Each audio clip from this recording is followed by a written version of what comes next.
Hi all. ఇప్పుడు కొత్తగా వచ్చిన న్యూస్ అయితే మీరు చూసే ఉంటారు. నాకు చాలా బాధ అనిపించి ఈ వీడియో అయితే చేస్తున్నాను. గైనకాలజిస్ట్ డాక్టర్ ప్రణీత సూసైడ్ అయితే మీరు చూసుంటారు కదా. సో ఆమె తీసుకున్న నిర్ణయం అయితే చాలా విచారకరం అనిపిస్తుంది.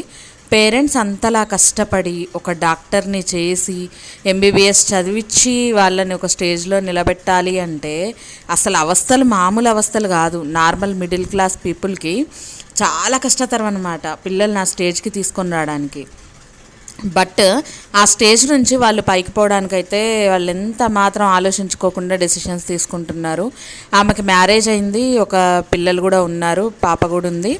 సో మొత్తానికి యుఎస్లో చదివి యుఎస్లో లవ్ చేసుకొని అతన్ని మ్యారేజ్ చేసుకొని తర్వాత మళ్ళీ హైదరాబాద్ వచ్చి పైననే అత్తమామల్ని పెట్టుకొని కింద పోర్షన్లో తనుంటూ భర్త ఏమో ఎటో చెప్పకుండా వెళ్ళిపోయి ఈ రకంగా అత్తమామల హెరాస్మెంట్. అసలు ఒక డాక్టర్ ప్రొఫెషన్లో ఉన్న సంపాదిస్తున్న ఆ అమ్మాయే ఒక నిలబెట్టుకోలేని పరిస్థితుల్లో, ప్రాణం కూడా నిలబెట్టుకోలేని పరిస్థితుల్లో ఉందంటే ఇక మామూలు స్త్రీలు, మామూలు సాధారణ హౌస్ వైఫ్స్, ఎర్నింగ్ కూడా లేని హౌస్ వైఫ్స్ ఎంత సఫర్ అవుతున్నారు ఈ టార్చర్ల వల్ల. ఆ అమ్మాయికి ఏం తక్కువ ఉందో మరి నాకైతే అర్థం కాలే. ఇష్టపడి పెళ్లి చేసుకున్న అమ్మాయి, అలానే సంపాదన కూడా ఉంది, మంచి సంపాదన, మంచి డాక్టరు, అలానే మంచి పాప, ఇంకా హ్యాపీయెస్ట్ లైఫ్ కదా. డౌరీస్ కూడా ఇచ్చారంట అత్తమామలు. సో ఇందాక వాళ్ళ అన్న మాట్లాడిన వీడియో అయితే నేను చూశానన్నమాట. సో అతను చెప్పిన విధానం ఎలా ఉంది అంటే, ఇక మళ్ళీ ఇంకా అదనపు కట్నం కోసం మామయ్య వేధించేవాడంట, అక్కడ ఇక్కడ కొట్టేవాడంట, ఇష్టం వచ్చినట్టు ఇంట్లోంచి బయటికి రానియకపోయేదంట. వీళ్ళుంటుంది గ్రౌండ్ ఫ్లోర్ కాబట్టి వాటర్ అనేది గ్రౌండ్ ఫ్లోర్కి వెళ్లకుండా చేశారంట. కరెంటు వైర్లు కట్ చేసేవాళ్ళంట. భర్త ఏమో ఎక్కడికి వెళ్ళాడు, ఎక్కడున్నాడో కూడా చెప్పడంట. అతనికి మళ్ళీ సెకండ్ మ్యారేజ్ అయ్యిందంట. ఆ సెకండ్ మ్యారేజ్కి వాళ్ళ అత్తమామలకి తెలుసంట. అతన్ని ప్రొటెక్ట్ చేస్తూ ఈ అమ్మాయిని వేధింపులు చేస్తూ ఉన్నారంట. ఈ అమ్మాయి కేసు పెడితే కూడా దాంట్లో ఎటువంటి ఫలితం లేకుండా ఇంకా పైగా వాళ్ళకి అక్కడి నుంచి సపోర్ట్ ఉంది, ఇక్కడి నుంచి సపోర్ట్ ఉంది అని చెబుతూ కేసుని నెగ్లిజెన్స్ చేయడం వల్ల ఈ అమ్మాయి ఈరోజు ఇంత సీరియస్ డెసిషన్ తీసుకుంది. ఇంకా అసలు నాకు అనిపిస్తుంది ఏంటి అంటే, సంపాదన ఒకవైపు అనుకుంటే ఈ అమ్మాయి సంపాదిస్తుంది కదా, కూర్చొని తినొచ్చు కదా, కానీ అది కాదు. ఇంకా వాళ్ళకి ఏదో మొత్తానికి లక్ష్యం అయితే ఉంది. సో అతను సెకండ్ మ్యారేజ్ చేసుకోవాలంటే డైవర్స్ కేసు కోర్టులో నడుస్తున్నప్పుడు హ్యాపీగా ఇద్దరు మ్యూచువల్ డైవర్స్కి అప్లై చేసుకొని చక్కగా ఇద్దరు డైవర్స్ తీసుకుంటే ఎవరి పాటికి వాళ్ళు ప్రశాంతంగా ఉంటారు కదా. బట్ అలా కూడా కాకుండా ఆ అమ్మాయికి డైవర్సు ఇవ్వకుండా, అలానే ఆ అమ్మాయితో పాటు ఉండకుండా కావాలని ఆ అమ్మాయిని ఎందుకు వేధింపులకు గురి చేస్తున్నారో నాకు అర్థం కావట్లా. యుఎస్లో ఉన్నప్పుడు ఒక ఆడబిడ్డంట, అంటే ఈ అబ్బాయి వాళ్ళ అక్కనో చెల్లినో మొత్తానికి యుఎస్లో కూడా ఒక ఆమె ఉండేదంట. ఆమె నుంచి వీళ్ళ ఫ్యామిలీ, వీళ్ళ లవ్ మ్యారేజ్ అయ్యి పెళ్లి చేసుకున్న తర్వాత ఆమె వచ్చి మధ్యలో వచ్చినప్పుడల్లా గొడవలు పడుతూ ఉండేవాళ్ళంట. కావాలని గొడవలు పెట్టి వెళ్ళిపోయేదంట.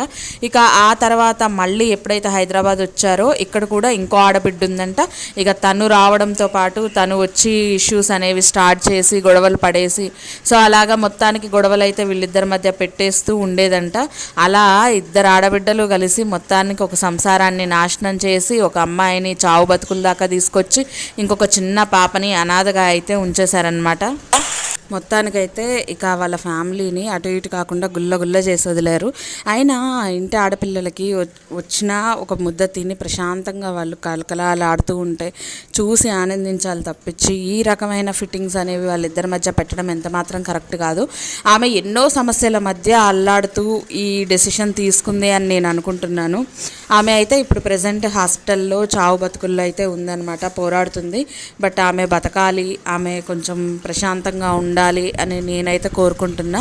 చదువుకున్న వాళ్ళు, ఉద్యోగాలు చేసేవాళ్ళు, సంపాదించే వాళ్ళు, వీళ్ళే స్టేబుల్గా ఉండలేక, తట్టుకోలేక, ఫ్యామిలీ ప్రెషర్ తట్టుకోలేక ఇబ్బందులు పడుతూ ఇలాంటి డెసిషన్స్ తీసుకుంటే ఎటువంటి సపోర్టు లేకుండా ఆర్థికంగా సమస్యలుండి పిల్లలు చదువులకు ఇబ్బంది అయ్యి ఉండే ఒక మామూలు హౌస్ వైఫ్స్ వాళ్ళ పరిస్థితి ఇంకెంత అధ్వాన్నంగా ఉంటుంది.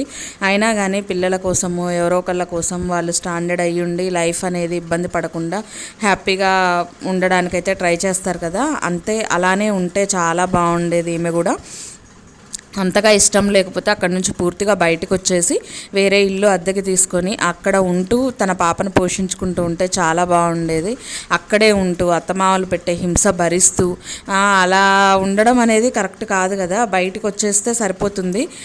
బట్ అక్కడే ఉండడం వల్ల వాళ్ళు చూడండి, ఇప్పుడు ఆమెకి ఒక ఇబ్బందికరమైన పరిస్థితి వచ్చినప్పుడు అండగా నిలబడకుండా ఆమెను వదిలేసి లాక్ వేసుకొని ఎక్కడికో పరారైతే అయిపోయారనమాట.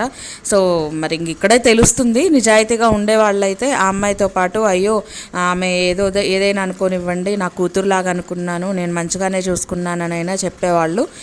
బట్ అలా కాకుండా వాళ్ళు లాక్ వేసుకొని వెళ్ళిపోయారు అంటే అక్కడే వాళ్ళ మనస్తత్వం ఏంటి అనేది మనకైతే అర్థమైపోతుంది. సో నాకు అనిపించింది ఏంటంటే ఆమెకి న్యాయం అయితే జరగాలి. సో ఎక్కడైతే న్యాయం జరగట్లేదు అని చెప్పి ఆమె ఈ విషయం ఇలా సూసైడ్ దాకా డెసిషన్ తీసుకుందో, సో అక్కడ ఆమెకి న్యాయం అయితే ఇప్పుడైనా జరగాలి. ఆమె హాస్పిటల్లో ఉన్నప్పుడన్నా న్యాయం జరిగితే బాగుండు అని నేను కోరుకుంటున్నా. ఒక డాక్టర్కే ఈ సమాజంలో స్వేచ్ఛ లేకుండా, పరిస్థితులు అనుకూలించకుండా ఇబ్బందులు ఎదురవుతూ ఉంటే ఇంకా చెప్పాలి కదండి. చాలామంది ఉంటారు బయటకు చెప్పుకోలేని వాళ్ళు, చాలామంది ఉంటారు సమస్యలు బయటకు ఎక్స్ప్రెస్ చేయలేని వాళ్ళు. ఒక రకంగా అత్త అయితే ఏంటి, లేకపోతే ఆడబిడ్డలు అయితే ఏంటి, లేకపోతే భర్త అయితే ఏంటి, ఇక రకరకాలన్నమాట. ఇంకా ఒక్కొక్క వైపు నుంచి ఒక్కొక్క సమస్య.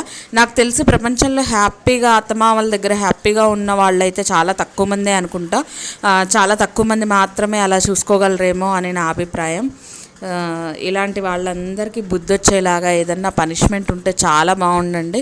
ఒక ఇంటి ఆడపిల్ల మన ఇంటికి వచ్చింది అంటే ఆమె మన ఇంటి పేరు పెట్టుకొని మన ఇంటికి వారసుల్ని ఇస్తూ మన సాంప్రదాయాలు, పద్ధతులు, అలవాట్లు అన్నీ మార్చుకొని మన వైపుకి వచ్చి అవే పాటిస్తూ ఉంది అంటే ఆ అమ్మాయి కాళ్ళకి దండం పెట్టి ఆమె మంచిగా చూస్తే ఇంకా హ్యాపీగా సంతోషంగా ఫీల్ అవ్వాల్సింది పోనిచ్చి ఇంకా పైగా ఆ అమ్మాయిని అవస్థ పెడుతూ శాడిజం చూపిస్తే ఏమొస్తుందండి? నాకు అర్థం కావట్లే.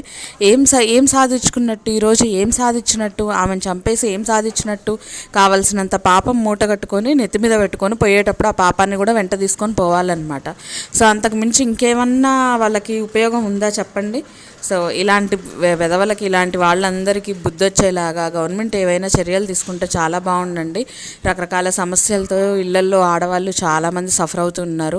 కొంతమంది తాగి ఇబ్బంది పెట్టేవాళ్ళు అయితే, కొంతమంది కట్నం కోసం వేధించేవాళ్ళు, కొంతమంది ఇంకా రకరకాలు అనమాట. ఇంట్లో ఆడదంటే ఒక బలి పశువు కింద తయారైపోయింది వాళ్ళకి.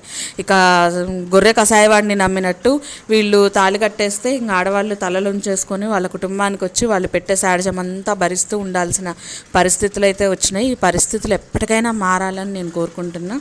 సో ఈ వీడియో మీద మీ అందరి అభిప్రాయం ఏంటో ఖచ్చితంగా కామెంట్ చేయండి. వీడియో నచ్చితే లైక్ చేయండి, షేర్ చేయండి, సబ్స్క్రైబ్ చేసుకోండి. Thank you so much for watching. ఇంకో వీడియోతో మేము ముందుకు వచ్చేస్తాను. బాయ్.